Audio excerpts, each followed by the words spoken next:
Bien, aquí nos dice hacer un programa que muestre en pantallas la suma de los pares, la suma de los impares que existen entre 1 y 1000. Lo que tenemos que tener en cuenta aquí es analizar qué es lo que nos pide. En este caso, lo que nos pide es, lo vamos a remarcar acá, lo que nos pide es esto, suma de pares. Lo tenemos que remarcar. Eso es lo que nos pide, pero también nos pide encontrar otra suma. ¿De quién? De los impares. Como sabemos, existen números pares e impares. Entonces, tenemos que hallar esa suma de esos números. Pero, ¿cuáles números? Esa sería la pregunta. Aquí nos está diciendo ya que tiene que ser desde 1 hasta 1000. Entonces, ya conocemos el rango de los números que van a ser sumados, si son pares o impares, desde 1 hasta 1000. ¿Ok? Entonces, entre 1 y 1000, ¿cuántos pares y cuántos impares existen? Deben ser 500, ¿cierto? 500 pares y 500 impares. O 500 y el otro 501. Pero, ¿cuánto va a ser esa suma de esos pares o esos impares? Esos dos resultados es lo que tenemos que encontrar acá. Entonces, ¿cómo podemos ir resolviendo esto? Tendríamos que nosotros analizar los datos de entrada. Aquí, ¿cómo pueden ver? ¿Va a haber algún dato de entrada? En este caso, no, ¿cierto? Porque ya conocemos que van a ser desde 1 hasta 1000 los números que van a ser sumados. Entonces, no hay dato de entrada en este caso, pero si hubiese dato de entrada si aquí nos dijera hallar la suma de los pares y impares que existen desde 1 hasta n números, por ejemplo. En ese caso, sí, tendríamos que tener un dato de entrada que fuera n. Me refiero a que en este caso el rango de los números a sumar ya está definido. ¿Y por qué ya está definido? Porque nos dice que va desde 1, ¿hasta cuánto? Hasta 1000. Entonces ya está definido, hasta 1000. Desde 1 hasta 1000, pero a veces les puede decir que haya en la suma desde 1, por ejemplo, hasta n datos. Entonces ahí tendríamos un dato de entrada que fuera n, ¿sí? Pero en este caso no hay. Es desde 1 hasta 1000, ya está definido ese rango de números. Entonces lo que podemos decir acá es lo siguiente, que los números entre 1 y 1000 son los que se van a analizar, por tanto no hay datos de entrada, solo sabemos que son los números desde 1 hasta 1000. Ahora nos pida ya la suma de los pares. Ustedes lo pueden abreviar con estas variables, SP, por ejemplo, que significa suma de los pares, o simplemente pueden colocar S si quieren. ¿Ok? Pero como nos pide hacer otra suma, aquí nos dice suma de los impares, entonces le estoy poniendo como SI. Recuerden que las variables no pueden ser las mismas, ¿sí? Tenemos que diferenciarlas. Me refiero a que esto, si lo hubiesen colocado S a la suma de los pares, acá no podrían usar otra vez la S, simplemente. Por eso es que vamos a tener que colocar dos letras, SP, SI, para que se puedan distinguir estas variables. Entonces, SP significa suma de los pares para nosotros, SI, suma de los impares. Ahora, lo que conocemos es que queremos sumar los pares y los impares desde 1 hasta 1000. Aquí, ¿cuáles son impares? El 1, el 3, el 5, el 7, el 9, 11, 13, 15, 17 y así sucesivamente. Tendríamos que sumar esos impares, ¿sí? Ir sumando, pero hasta 1000. De la misma forma para los pares, 2, 4, 6, 8, 10, 12, 14, 16. Entonces, eso es lo que tenemos que ir haciendo. Tenemos que crear un programa. Ahora, lo que vamos a necesitar, como pueden ver, son repetir varios procesos para la suma y para la suma de los pares y la suma de los impares. Por tanto, necesitamos de un ciclo. Un ciclo para es lo que podríamos usar acá, donde el ciclo para va a empezar en 1, porque queremos generar estos numeritos a partir de esta variable que empieza en 1, y la variable i entonces tendría que ir hasta 1000. Entonces, como pueden ver, ese va a ser el límite que va a tener esta variable, desde 1 hasta 1000. Va a ir variando de 1 en 1. 1, 2, 3, 4, 5, 6 hasta 1000. Quiere decir que este ciclo va a dar 1000 vueltas, ¿sí? Va a realizar 1000 veces ese proceso. Bien, entonces ya hemos definido que este va a ser el ciclo, desde 1 hasta 1000. Ahora, como han podido ver acá, ya tenemos el límite hasta dónde va a realizar las iteraciones de esta parte, cuántas vueltas va a dar. Ya está definido que es 1000, pero en otros casos ya les dije que puede ser que les pida allá la sumatoria de los pares y impares para n números, desde 1 hasta n, por ejemplo. Entonces aquí ya tendría que cambiar esto, ya no tendría que ser 1000, sino tendría que ser n. Entonces de esa forma, n sería un dato de entrada y ustedes ya podrían hacer desde 1 hasta el valor de n. Si n para ustedes valiera 5, entonces esto daría 5 vueltas. Si n fuera 500, esto daría 500 vueltas. Entonces, cuando colocan acá el límite del ciclo para con una variable, va a depender de ese valor de esa variable, ¿sí? Va a depender de cuánto valga n o cualquier otra variable que usen. En este caso no, esto simplemente va a dar 1000 vueltas siempre porque ya lo están definiendo acá de forma numérica. Ya están diciéndole que va a ir desde 1 hasta 1000. Esto nunca va a cambiar porque ya lo han definido así. Pero si hubiese sido una variable, como les dije, va a depender del valor de esa variable. Bien, entonces esos son los números. Ahora, ¿cómo identificamos si son pares o impares? Para los impares, como pueden ver, tenemos que usar 1, 3, 5, 7, 9 y 11. Esos serían los números impares. Ahora, lo que podemos ver acá es que para generar estos números pares, tendría que ser 2, 4, 6, 8, 10, 12. Estos se van a generar a partir de esta variable i que va aumentando de uno en uno. Pero, ¿cómo identificamos si un número es impar o par? Lo habíamos visto la anterior ayudantía. ¿Cómo identificamos si un número es par o impar? ¿Se acuerdan qué herramienta usamos? El El mod. mod. Exactamente, el mod. Vamos a tener que analizar el residuo de esa división. Ahí está. Para el caso de los impares, en este caso el número 1 y el número 3 son impares. Si los dividimos a ambos entre 2, su residuo, como pueden ver, de un número impar siempre va a ser 1, porque lo están dividiendo entre un número par. Entonces siempre le va a dar de residuo 1 para un número impar. Sucede que siempre les da 0 en el residuo cuando los números a dividir entre 2 son números pares, para todos los pares. Siempre les va a dar 0. Entonces acá, como pueden ver, lo que tendríamos que analizar es si su i mod 2 es igual a 0. Recuerden que acá se tiene que colocar el dividendo, aquí el divisor, en este caso es una constante, no es una variable. Y recuerden que i mod 2 para nosotros significa un número. Ese número sería el residuo que se está obteniendo. ¿Ok? Entonces, lo que estaríamos preguntando, si es que esto lo colocamos en un, en un rombo, sería una pregunta. ¿I mod 2 es igual a 0? Preguntaríamos. Si dice sí, significaría que es un número par. Si dice no, significa que es impar. Entonces, esta es la pregunta que vamos a hacer. I mod 2, aquí está, como pueden ver, esta es una condición, no se olviden. Cada símbolo, cada figura que usamos en diagramas de flujo tiene su significado. Recuerden que esto es una pregunta, donde tiene dos alternativas, o falso o verdad, o falso. Esto es para un ciclo, no se olviden. Entonces aquí va a preguntar si i mod 2 es igual a 0.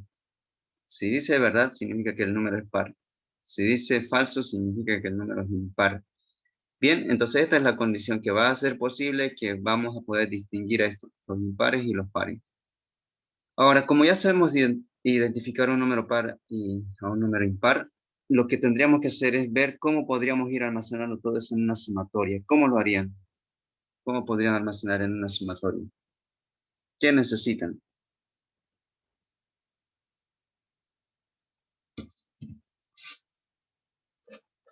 Necesitaríamos de lo siguiente. Para realizar una sumatoria, recuerden ustedes que necesitan una variable, y en este caso lo estoy colocando con este nombre, suma, de forma general, donde esta variable debería iniciar en 0, y luego el proceso para sumar sería suma es igual a suma más esa variable que quieren ir sumando en cada proceso, ¿ok? Entonces, para una sumatoria lo que necesitan son dos cosas, un valor inicial y el proceso para sumar. El valor inicial, lógicamente, lo van a colocar después de haber dado el inicio al programa. Y este proceso donde sea necesario. Entonces, nosotros estamos usando dos sumatorias, como pueden ver acá. Entonces, vamos a colocar SP igual a 0, SI igual a 0, porque esos son sus valores iniciales. El proceso para SP va a ser igual a SP es igual a S más. ¿Y por qué I? Porque esa es la variable que nosotros queremos sumar a cada momento. Recuerden que les había dicho que la variable I vamos a poder generar esos números desde 1 hasta 1000. Recuerden que esto va a generar el número 1 la primera vuelta, luego el número 2, el número 3, 4, 5, 6, hasta 1000. Entonces, es la variable I la que se tiene que ir sumando a cada momento para los pares. Lo mismo sucede para los impares. SI es igual a SI más I. Bien, ahora como pueden ver, están acá ya las piezas del diagrama de flujo. Nosotros tenemos que ver cuál tiene que ir primero, ¿sí? Yo lo hago de esta forma, es decir, vamos desglosando parte por parte. Si ustedes ya tienen ya la habilidad, ya lo pueden hacer directo, si no hace falta que lo hagan parte por parte, sino que yo lo hago así para que puedan entenderlo mejor. Como pueden ver, estos son valores iniciales. Lógicamente, esto va a estar adelante. Ahora, estos procesos de la suma de los pares y los impares tendrían que estar dependiendo el caso, ¿cierto? Si es un par, entonces esta sumatoria de los pares tendría que venir acá abajo. Y aquí como está, hemos identificado que es un número impar, entonces esta sumatoria de impares tendría que venir aquí, en este lugar. Entonces va a quedar de esta manera esa condición. Aquí va a sumar los pares, acá los impares. Ahora, toda esta condición y la suma, que son en este caso de dos diferentes formas, todo esto tendría que estar necesariamente dentro de este ciclo, para que esto se ejecute 1000 veces. Porque si no lo colocan esto dentro de un ciclo, solo va a generar solo va a realizar este proceso una sola vez. Pero ustedes al colocar todo esto dentro del ciclo, entonces va a realizar las cantidades que indique el ciclo. En este caso es 1000 veces, desde 1 hasta 1000. Entonces eso es lo que tenemos que ir nosotros notando para armar ya el diagrama de Disculpe, flujo. sí, Sí, disculpe que lo corte. sí, En caso que el ciclo, bueno, el ciclo me dice desde 1 hasta 1000, el enunciado, ¿no? Y en exacto. caso que sea de, qué sé yo, desde el 50 hasta el 1000, comenzaríamos en Acá 50. exactamente empezarían en 50 hasta 1000. Eso es lo que tienen que ustedes entender aquí en el ciclo para que ustedes le dicen en cuánto iniciar el ciclo, ¿sí? Aquí en I, por ejemplo, en este caso, ustedes usarían otra variable A, por ejemplo, no siempre va a ser I, pero por comodidad usamos I. Le dicen en cuánto va a iniciar y acá le dicen hasta dónde va a ir. De eso se trata el ciclo para iniciar en 1, terminar en 1000. Ahora, dependiendo de su caso, si ustedes tienen que iniciar en 50, entonces le dan iniciar en 50 y terminar en 1000, por ejemplo, o 200, o el número que necesiten. O a veces puede ser que inicie aquí en 1 y acá termine en una variable, como les decía, puede ser n, por ejemplo. O a veces puede ser que esta variable i inicie, ¿no?, en función de otra variable, de una variable a, por ejemplo, y termine en una variable b. Entonces pueden ser acá números o variables. Eso va a depender del problema que ustedes tengan que realizar. En este caso nos dice desde 1 hasta 1000, está definido, como pueden ver, iniciar en 1, terminar en 1000. Pero, ¿qué tal si les hubiese dicho para n datos, como les decía? Entonces, esto sería desde 1 hasta n, como lo vamos a ver en matrices y vectores más adelante, ¿sí? ¿Se entendió esa parte? Sí, sí, gracias. Perfecto. Pueden realizar la pregunta en el momento que ustedes deseen, ¿sí? Vamos a armar, como les decía, ese diagrama de flujo y como ya sabemos, acá tenemos que colocar inicio. Arriba debería estar leer n, no se olviden, pero como no hay ninguna otra variable para leer en este caso, porque ya está definido el ciclo, entonces no vamos a leer nada. Directamente los valores iniciales de las dos sumatorias que empiezan en 0. ¿Qué sigue? Seguiría acá la estructura del ciclo para que iba a iniciar en 1 y va a terminar en 1000. Luego tendríamos que preguntar si el número es par o impar para posteriormente sumar para cada caso. Y esto tendría que retornar al ciclo y esto va a dar 1000 vueltas, ¿sí? Entonces va, como pueden notar ustedes, va a generar el siguiente valor que va a ser 2, va a preguntar si es par, va a decir que sí, va a sumar a este lado.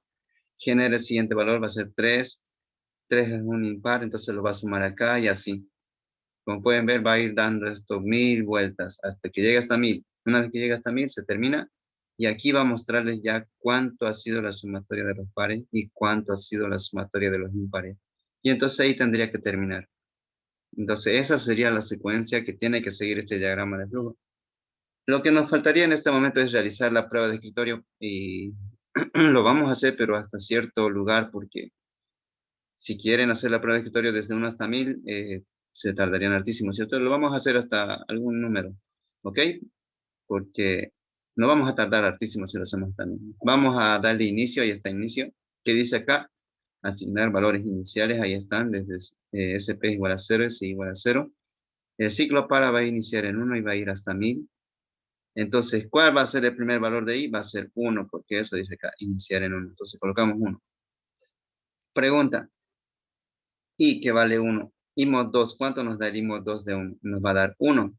1 es igual a 0, la respuesta es falso, por tanto significa que es un número impar, por tanto va a sumar para SI. Nos dice que SI va a ser igual a SI actual, que en este momento es 0, pero le va a sumar el valor de la variable I. 0 más 1 en este caso, I vale 1. Entonces 0 más 1 va a ser 1. SI hasta este momento está haciendo ¿cuánto? 1. ¿Ok? Entonces lo anotamos 1. Sale, saca el siguiente valor de I. Como era 1, ahora va a ser 2. Pregunta, 2 y mod 2. ¿Cuánto nos da? Nos da 0. Entonces, todo esto da 0. Pregunta, ¿0 es igual a 0? La respuesta es verdad. Entonces, SP es igual a SP más I. Nos fijamos cuánto vale SP, es 0. I vale 2. 0 más 2 les va a dar 2. Lo anotamos. Saca el siguiente valor de I, que va a ser 3. Anotamos la 3. Pregunta si subimos 2 es igual a 0. La respuesta es falso porque es un impar. Entonces, suma SI más I. SI más I, que vale 3 más 1, 4. El siguiente valor de I es 4. Pregunta si es par, la respuesta es verdad. Suma para los pares, 2 más 4, 6. El siguiente valor de I es 5. 5 es un número impar, va a venir por acá. Suma SI más I. SI más I va a ser 4 más 5, 9. Saca el siguiente valor de I, que va a ser 6. Entonces va a ser, es un número par, va a venir por acá. 6 más 6, 12. Saca el siguiente valor de I, va a ser 7.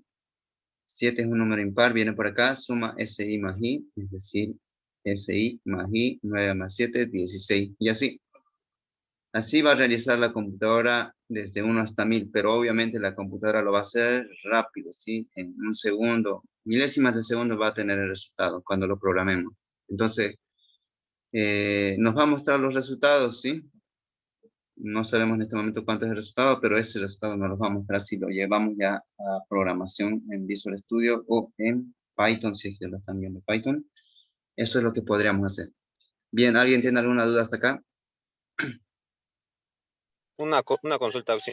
Ahí en Sí. SP al principio, inicio, esos datos, bueno, uno puede ingresarlo, ¿no? O es que sí o Eh, sí tiene que comenzar por uno. SP, esto de acá.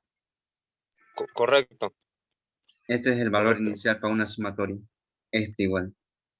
Necesitamos que este valor de SI tenga un valor inicial porque lo estamos llamando acá en una ecuación, como pueden ver, para el siguiente valor de SI. Entonces, si no colocamos estos valores iniciales para una sumatoria, porque recuerden que estas son sumatorias, no va a poder almacenar el resultado. Y a la primera vuelta les va a preguntar cuánto es SI, les va a decir la computadora. Si no tienen un valor inicial, como en este caso que es 0, entonces no va a funcionar, se va a colgar ahí. Les va a decir que SI no tiene un valor inicial. Entonces, por eso es que le damos un valor inicial para la suma igual a 0. Para el productorio, se empieza acá con 1. Y entonces recién se lo puede usar el productorio. Para la suma siempre tienen que tener su valor inicial de esa suma y su proceso de la suma. Siempre, ¿sí? Es como lo que les mostré aquí hace rato. Por eso lo puse en un cuadrito para que entiendan que cuando quieran hacer una sumatoria necesitan un valor inicial. Aquí puede ser cualquier variable, ¿sí? Solo que yo le puse así de forma general suma. Y luego cuando necesiten el proceso para sumar es esto. Suma es igual a suma más la variable que se quiere sumar. En nuestro caso va a quedar así, les digo. SP va a ser igual a 0, SI va a ser igual a 0. Estos son los valores iniciales de estas dos sumatorias. Este es el proceso para sumar los pares. Este es el proceso para sumar los impares. De ahí sale ese valor inicial. ¿Quedó Ok, claro? muchas gracias. Muchas gracias. Muy Ahora, bien. Perfecto. Entonces, podríamos programar esto, pero veamos otro ejemplo, ¿sí? Luego lo vamos a programar esto de acá. Si es que nos da el tiempo, a ver, 14:24. Veamos el siguiente ejemplo. Este es un ejemplo que se parece a lo que más o menos preguntaban. Leer n números, nos dice, y mostrar en pantalla solo los números que se encuentran entre 20 y 50. Leer n números, dice. Aquí lo que tenemos que entender es que vamos a leer una cantidad n, a eso se refiere, leer n números. N se refiere a que va a depender de qué valor le asignemos en ese momento a n. Vamos a leer entonces esa cantidad. Me refiero a que si le colocan n igual a 10, van a leer 10 números. Colocan n igual a 1000, van a tener que leer 1000 números. Si le colocan n igual a 3, van a leer solamente 3 números. Entonces, eso es lo que vamos a hacer. Ahora, y mostrar en pantalla nos dice solo los números que se encuentran entre 20 y 50. Entonces, aquí vamos a ver si ese número se encuentra entre 20 y 50. Si se encuentra entre este rango que nos está diciendo acá, que nos indica, entonces sí se va a mostrar por pantalla. Caso contrario, no se lo va a poder mostrar. Entonces, eso es lo que vamos a hacer acá. Cantidad de números a leer va a ser n. Ahora, el número que se va a ingresar lo vamos a llamar a. ¿Ok? Es decir, si ustedes le dan n igual a 10, quiere decir que van a ingresar 10 números y cada uno de esos números va a tener este nombre de la variable. Va a ser a. A, la primera va a ser, por ejemplo, un número que ustedes le asignen, el siguiente número va a ser también A, el siguiente también A, pero va a tener un valor que ustedes le van a asignar, ¿ok? Entonces, eso es lo que vamos a hacer acá. Mostrar el resultado, van a tener que mostrar el resultado en este caso, van a tener que mostrar A, porque esa es la variable que están ustedes realizando el análisis que si se encuentra entre 20 y 50 o no. Bien, ahora vamos a realizar esto de acá. Vamos a ver si se encuentra dentro de este rango, como les decía acá, entre 20 y 50. Como ustedes bien saben, el número que ustedes van a ingresar a la computadora puede o no estar dentro de ese rango que nos dicen, ¿ok? Es decir, ustedes podrían decir, digamos, va a ser 10. Entonces la computadora va a tener que analizar esto. 10 está entre 20 y 50. ¿Qué dicen ustedes? Sí, está. 10, No 10 auxiliar. no, no, ¿eh? No, no Entonces está. no lo tendría que mostrar. Eso es lo que va a analizar, ¿sí? Exacto. Por ejemplo, si se da un número 35 está entre 20 y 50, la respuesta es sí, entonces sí lo tenemos que mostrar. Si fuera número 51, ¿está dentro del rango? No, entonces no se tiene que mostrar. Entonces lo que tiene que hacer el programa es eso, identificar si el número que ustedes están ingresando, que va a estar en la variable A, van a tener que analizar si se encuentra dentro de este rango, si es menor o igual a 20, y si es, mejor dicho, si es mayor o igual a 20 y si es menor o igual a 50. Es decir, A tiene que estar entre ese valor. 20 es menor o igual a ese valor de A y A es menor o igual a 50. Entonces, ¿cómo lo hacemos? Ahora sabemos que van a haber n cantidad de datos, no conocemos, ¿sí? Puede ser 3 datos simplemente, pueden ser 6 datos, n datos. Nos está diciendo n, no sabemos cuántos datos va a ingresar el usuario. Va a ser un programa general que va a funcionar para cualquier valor de n. Lo que sí sabemos es que si n vale 7, digamos hasta acá, entonces 7 veces vamos a ingresar esta variable a, 7 veces se va a ingresar ese valor. ¿Qué valor? El valor que el usuario quiera introducir. ¿Qué va a hacer el programa? Va a hacer lo siguiente, que a esa variable a va a analizarlo y va a preguntarle si está dentro del rango. Si dice sí, lo muestra el valor de a. Si dice no, no lo va a mostrar. Ahora, como aquí ya pueden ver, vamos a necesitar una estructura repetitiva porque vamos a hacer varias cantidades de procesos. Va a depender de quién, del valor de n. Aquí ya sí lo estamos colocando como un límite, es decir, estamos dando iniciar en uno y terminar en una variable n, porque no conocemos hasta cuántas vueltas va a dar esto, ¿ok? Ese va a ser el ciclo para. Ahora, lo primero que vamos a preguntar es lo siguiente. Una vez que vamos a leer a, vamos a preguntar si a es mayor o igual a 20. Si dice verdad, entonces, ¿qué nos tocaría preguntar? Nos tocaría preguntar esto, si A es menor o igual a 50. Entonces, si A es mayor o igual a 20 y menor o igual a 50, entonces, ¿qué tendríamos que hacer?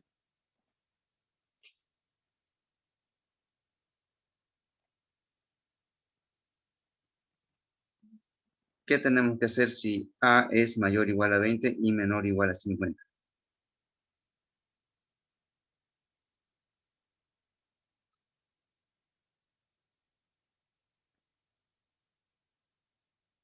¿Quién nos dice que hagamos el programa en la pregunta? ¿Qué dice que tenemos que hacer?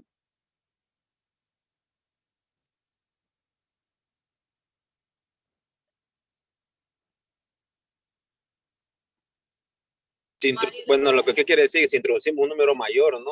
Bueno, o menor o mayor entre 20 y 50. Aquí sí, nos Lo dice tenemos que mostrar. mostrar, exactamente. Los tenemos que mostrar, dice. Tenemos que entender siempre bien esta parte. Leer una cantidad de números, dice, y mostrar en pantalla solo los números que se encuentran dentro de este rango. Como podemos ver acá ya está cumpliendo esas dos condiciones. Estamos preguntando, A es mayor o igual a 20, verdad, dice. Quiere decir que estaría entre acá. A es mayor o igual a 20, significaría que está desde 20 para adelante, hasta el infinito. Pero tenemos que cortarlo también por el otro lado, entonces vamos a preguntarle si A es menor o igual a 50, entonces esto ya no iría desde 20 hasta el infinito, sino que iría desde 20 hasta 50 solamente. Entonces, si está dentro de este intervalo, ¿qué tenemos que hacer? Mostrar. Y mostrarlo significa este símbolo, ¿cierto? Mostrar A. Y nada más, como pueden ver, solo nos pediría hacer eso. Si dice verdad, lo mostramos. Si dice falso, no hacemos nada. Si dice falso, no hacemos nada. Lógicamente, ahora todo este proceso tendría que estar dentro del ciclo. ¿Ok? Así como también el- esta parte de leer A también tendría que estar dentro del ciclo. El por qué lo vamos a analizar acá. Inicio. Vamos a leer N. En este caso, ahí está leer N. Asignamos algún valor inicial, en este caso no. Directamente empieza el ciclo. Como ya sabemos el valor de N, ya lo hemos leído, entonces ya lo podemos usar acá en la estructura cíclica. Decirle que va a empezar en 1 y va a ir hasta el valor de N. Vamos a leer A. Como pueden ver, se va a leer A y esto va a estar dentro del ciclo. ¿Por qué dentro del ciclo? Porque se tiene que leer A N cantidad de veces, les decía. Porque si este leer A lo colocan afuera, solamente leerían A una sola vez, así como va a suceder con N. N se va a leer una sola vez. Pero al introducir esto de A adentro del ciclo, entonces se va a leer ¿cuántas veces? N veces. Porque esto va a volver y entonces va a pedir a cada momento A. Entonces, una vez que se ha leído el valor de A, vamos a preguntar si está dentro del rango y si está, entonces lo mostramos. Si dice no, entonces no va a suceder nada, como pueden ver para el lado de los falsos. Ahora, una vez que se termine de preguntar a cada valor de A que se va a introducir n veces, esto va a terminar y ahí va a quedar fin. Entonces ahí queda así. ¿Cómo hacemos la prueba de escritorio? Por ejemplo, vamos a darle un valor de n igual a 5. Vamos a leer, le estamos dando n igual a 5 y entonces va a ir desde 1 hasta 5. El primer valor de i va a ser 1. Ahora aquí nos damos un valor cualquiera de A, ¿sí? Yo me estoy dando, por ejemplo, 12, un valor cualquiera. Pregunto, ¿12 es mayor o igual a 20? La respuesta es falso. Entonces se va a venir por acá, se sale, saca el siguiente valor de i que va a ser 2. Y ahora yo me voy a dar un ejemplo de 20, ¿sí? Ustedes se dan cualquier número, la cosa es que veamos si funciona o no. A vale 20, entonces pregunta, ¿A es mayor o igual a 20? La respuesta es verdad, porque sí cumple con esa condición. Ahora pregunta, ¿20 es menor o igual a 50? La respuesta también es verdad, entonces recién va a mostrar ese valor de A. Como han podido ver en el primer paso no lo ha mostrado, ¿cierto? Pero ahora sí lo va a mostrar porque sí está dentro del rango. Sale, sale, saca el siguiente valor de i que va a ser ahora 3.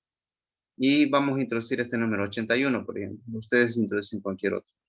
La idea es que el programa lo analice. Ya sabemos que A vale 81, va a preguntar, ¿81 es mayor o igual a 20? La respuesta es sí, es verdad. 81 es menor o igual a 50, ¿qué dicen?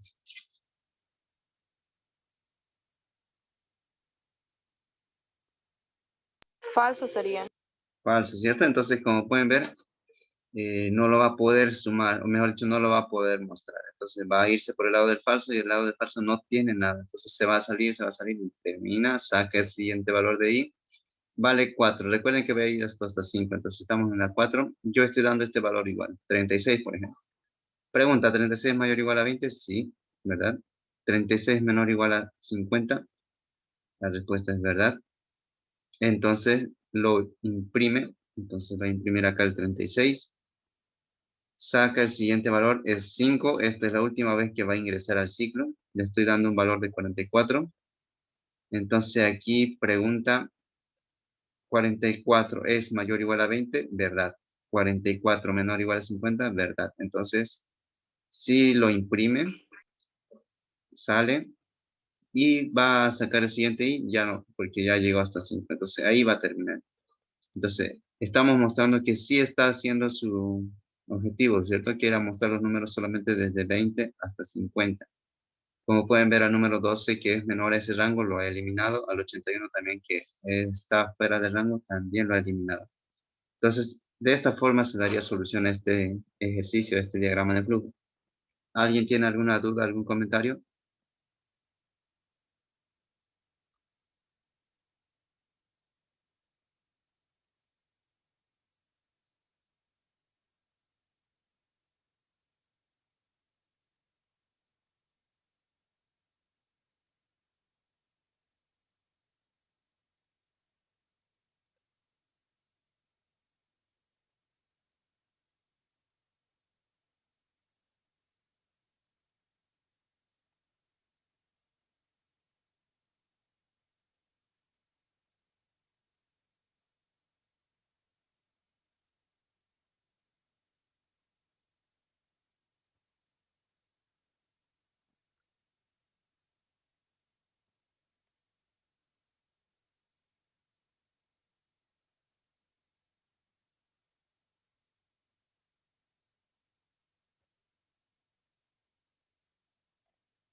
No hay ninguna duda. Entonces, podríamos ver otro ejemplo.